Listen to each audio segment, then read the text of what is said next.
Et vous informer ce soir à travers cette édition du journal sur Canal Congo Télévision 3. Membres du gouvernement Samalou Kondé, à savoir Christian Mwando, ministre de Plan, celui du Transport Chérubin Okende, ainsi que la vice-ministre de la Santé, tous membres d'Ensemble pour la République des Moïse Katumbi, ont déposé ce mercredi 28 décembre 2022 leur démission du gouvernement Samalou Kondé. Ils disent rester cohérents envers leur engagement politique dans Ensemble pour la République de Moïse Katumbi. Reportage.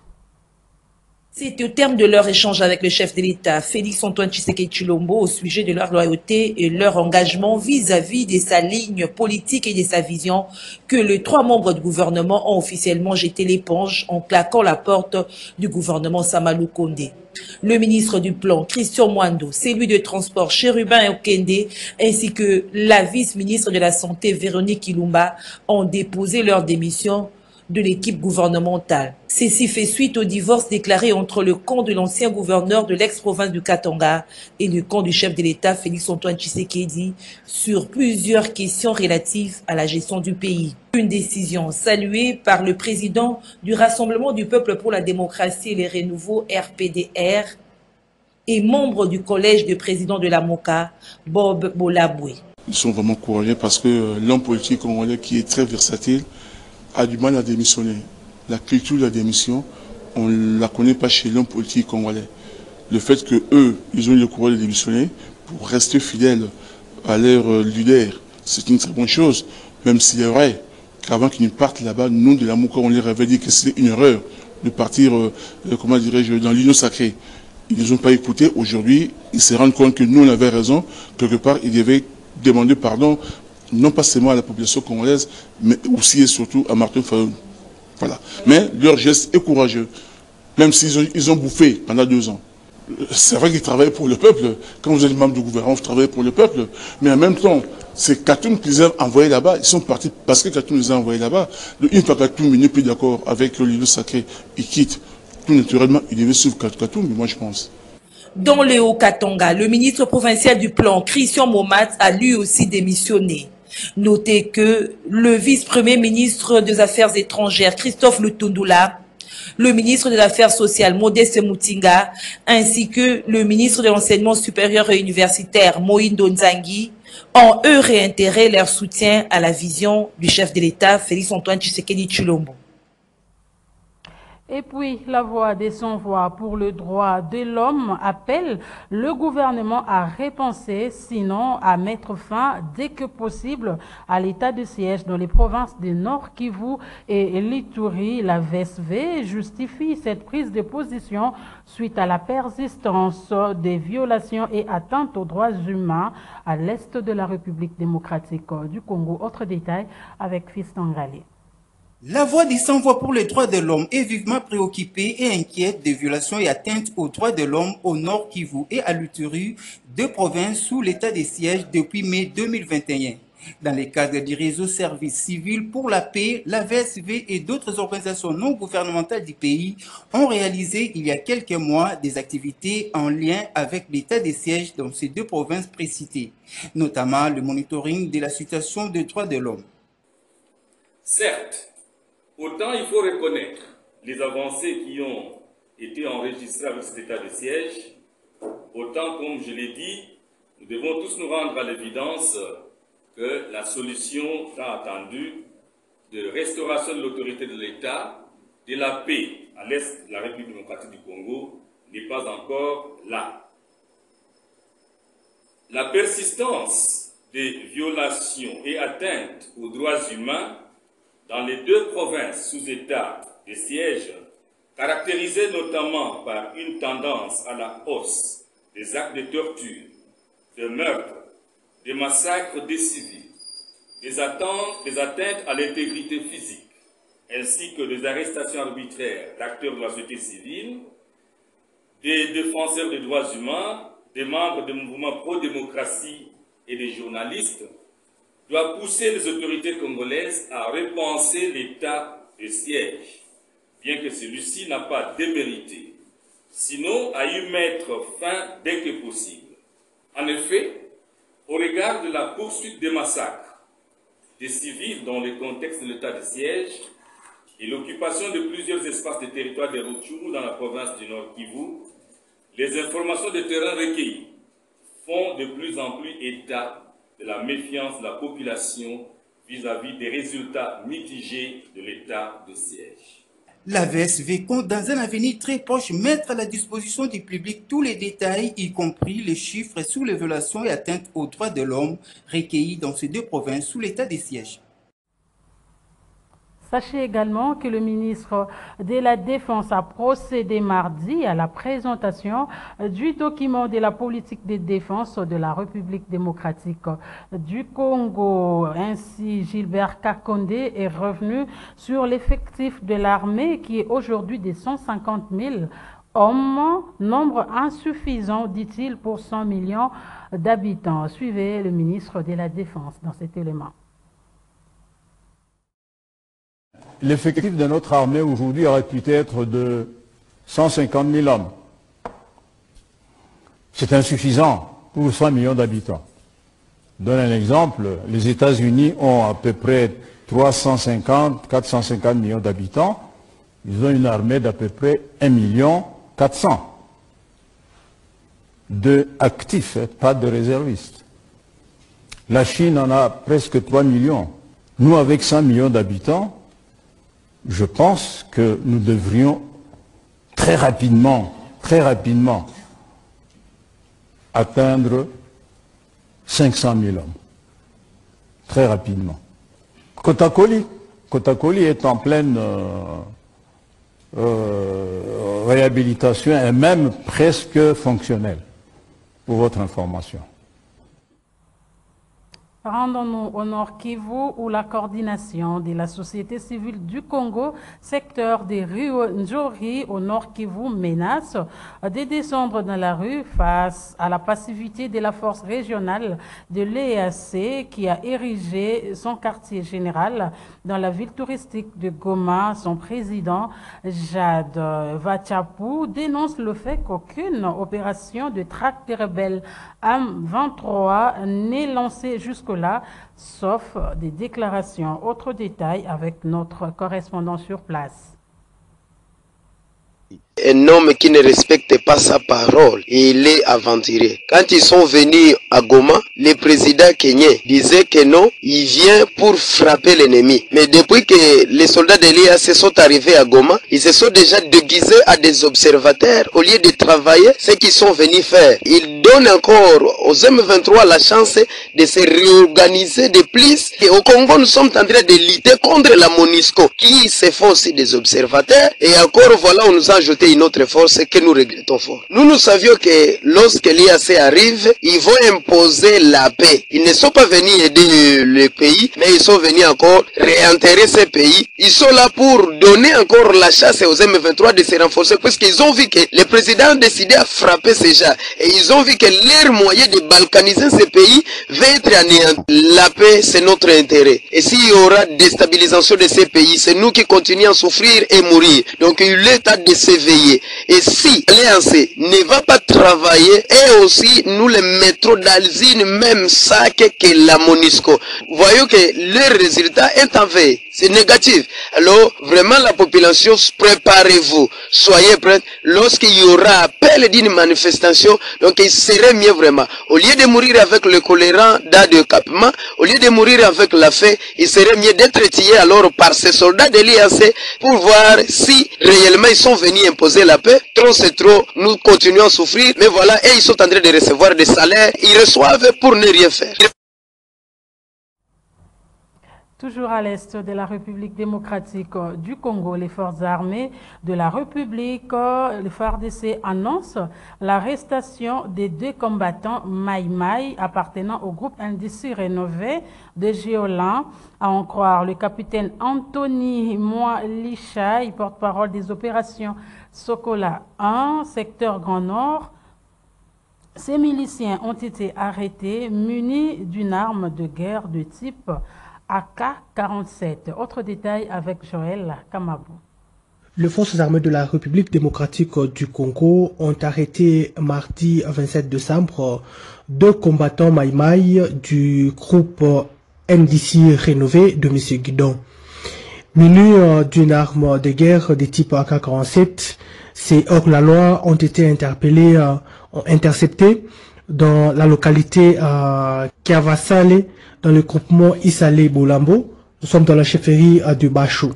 Alors pour l'instant, nos services spécialisés sont en train de les exploiter avant de les transmettre devant la justice pour qu'ils répondent à leurs actes.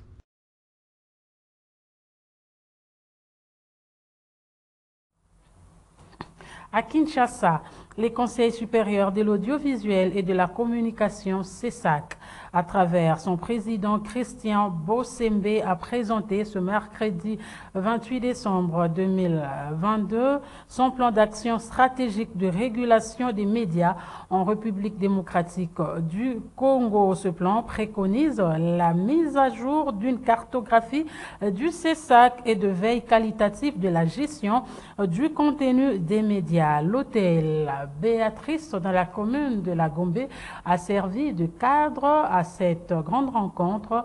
Autre détail avec Maxime Macabou.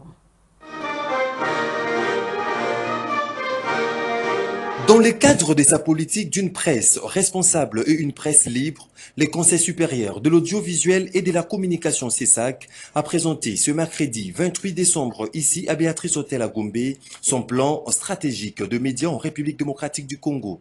Ce plan d'action est basé, en croire le président de cette institution d'appui à la démocratie, Christian Bossembe, entre autres à la mise à jour d'une cartographie du CESAC, la veille qualitative de la gestion du contenu de médias, l'actualisation du code de la bonne conduite de médias et de journalistes congolais, reposant sur le respect de principes d'exactitude, d'impartialité et d'honnêteté, ainsi que de la résistance contre la corruption. Cependant, le CESAC se donne comme défi de promouvoir et appliquer une politique proactive, aussi systématiser l'œil de médias locaux face aux médias étrangers, le séminaire de mise à niveau des journalistes, un système de lutte contre le fake news, aussi l'ouverture de la presse congolaise à des partenaires féconds. La multiplicité des médias fonctionnant sans aucun document administratif ou technique complet. Le profil peu compétitif des médias congolais, d'où l'inexistence des véritables entreprises de presse. L'existence non encore réalisée de la recommandation faite au major du secteur de médias en RDC. Lors des états généraux de la communication et des médias présidés par le président de la République, Félix-Antoine Tshisekedi, en 2022, afin de procéder urgemment à la salubrité du secteur médiatique. Il y a aussi l'inadéquation entre l'offre de produits médiatiques et la qualité attendue en réception caractérisée par un manque de professionnalisme. L'invitation faite à tous les acteurs de l'écosystème des médias afin d'explorer des meilleures pistes de changement et de transformation de profils médiatiques en RDC. Plus de 1500 chaînes identifiées par le CESAC, dont 571 organes de la presse écrite, 625 radios et 387 organes TV. 40% seulement sont en ordre et 60% exercent en irrégularité. Et cela doit stopper. La loi sera appliquée, prévient Christian Bossembe, qui rappelle en même temps que la liberté de la presse n'est pas un libertinage, non plus un privilège des journalistes, mais plutôt un droit des citoyens. Manifestation ce mercredi 28 décembre 2022 des fonctionnaires du ministère de l'enseignement primaire, secondaire et professionnel devant le ministère des Finances. Ces agents accusent le ministre Nicolas Kazadi de refuser de signer le décaissement de leurs primes institutionnelles de plusieurs mois. Nous y reviendrons dans nos prochaines éditions. En santé, la direction hygiène et salubrité publique du ministère de la Santé a organisé ce mercredi 28 décembre 2022 avec l'appui de l'Organisation mondiale de la santé OMS une matinée d'information sur la stratégie et le plan stratégique prévention et contrôle des infections eau, hygiène et assainissement 2023-2027 dans l'objectif de contribuer à la réduction de la mortalité imputable aux maladies infectieuses. Autre détail dans cet élément que nous propose Nancy Ile-Kantsele. Cette matinée d'information sur la stratégie de prévention et contrôle des infections, eau, hygiène et assainissement 2023-2027, organisée par la Direction Hygiène et Salubrité Publique avec l'appui de l'OMS, vise d'ici 2027, la RDC sous le leadership du ministère de la Santé publique, Hygiène et Prévention, dote la Direction Hygiène et Salubrité Publique d'un cadre légal, organisationnel et des stratégies pouvant modifier positivement et de façon durable les conditions globales d'hygiène dans la communauté en vue de contribuer à la prévention et au contrôle des infections diverses. C'est le Dr Traoré qui a pris la parole au nom du représentant de l'OMS. Au cours de la dernière décennie, des épidémies majeures telles que dues à la maladie à virus Ebola et à la pandémie de maladie à coronavirus de 2019 ont également prouvé à suffisance que les agents pathogènes à tendance épidémique pouvaient bien se propager rapidement dans les établissements de soins de santé. Ces événements ont révélé les lacunes des programmes de prévention et de contrôle des infections, PCI, qui existent indépendamment des ressources disponibles au niveau des revenus national. En outre, d'autres urgences sanitaires moins visibles sont également une raison impérieuse de combler les lacunes en matière de PCI. Il est admis qu'au niveau international, que tous les États membres doivent agir d'urgence pour limiter les futures épidémies et pandémies et lutter contre la propagation des micro-organismes résistants aux antibiotiques. Dans son mot de clôture, au nom du ministre de la Santé empêché, Dr Dieudonné Mwamba, directeur général de l'Institut national de santé publique, met l'accent sur un système de prévention solide. Et si nous n'avons pas un système de prévention solide, de contrôle des infections, je pense que ces efforts seront toujours vains. Parce que nous allons nous retrouver toujours avec notre système de santé hyper sollicité et asphyxié par la charge de mobilité. Contribuer à la réduction de la morbimortalité imputable aux maladies infectieuses transmissibles par le renforcement des mesures de prévention et de contrôle de l'infection sur toute l'étendue de la RDC, tel est l'objectif poursuivi par ces assises. Je vous emmène à présent à faire un tour dans les marchés de la capitale, précisément dans la commune de Matete, à quelques jours seulement de la fête des Nouvel An. En tout cas, alors qu'une ambiance inhabituelle y règne, les commerçants, eux, se plaignent de ne pas faire les bonnes affaires. Suivez-le au micro de Naomi Kabengele. À quelques jours de la fête des Nouvel An, une certaine ambiance est observée dans le principal marché de la ville de Kinshasa. Des commerçants proposent jouets et habits pour enfants, même sur le trottoir de la ville. Les commerçants ont changé leurs marchandises et proposent celles qui se conforment aux fêtes, aussi des accessoires pour la décoration, notamment sapins ou autres. Cependant, plusieurs vendeurs rencontrés au marché de la commune de Matete se plaignent de ne pas faire de bonnes affaires.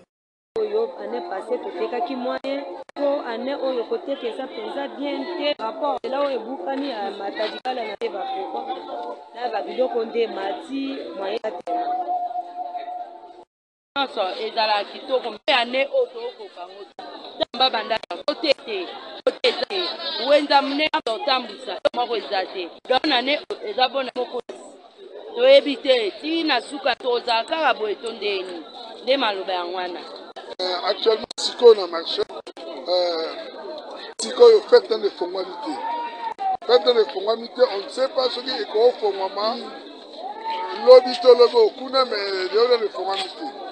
Mais on suppose que formalités. Mais conjoncture alors difficile jusqu'à présent. À ta vente des athées, pour éviter de se coller à abandonner dans le mois 2-3 jours. Parce que la mandingue na zoyo ka mais to lité ka fait des ans ti sikoyo situation za tipo na to La plupart des parents interrogés affirment attendre d'être payés pour faire des achats. Fin de cette édition du journal. Mesdames et messieurs, merci à vous de nous avoir reçus chez vous. Au revoir. Restez en compagnie de Canal Congo Télévision.